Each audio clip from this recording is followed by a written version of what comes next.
Một vụ sét đánh xảy ra trong cơn dông lớn đã làm thủng bể chứa mật mía của một nhà máy đường ở Nghệ An, khiến khoảng 2.000 tấn mật tràn ra ngoài, thiệt hại ước tính hàng tỷ đồng.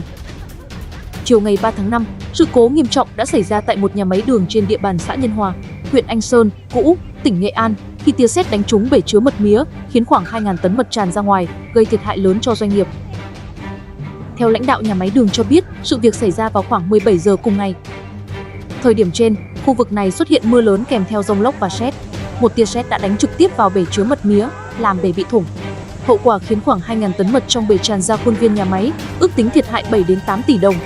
Ông cũng cho biết thêm, nhà máy từng chịu thiệt hại do mưa lũ vào năm 2025 và sự cố lần này do thời tiết cực đoan tiếp tục gây ảnh hưởng lớn đến hoạt động sản xuất của doanh nghiệp.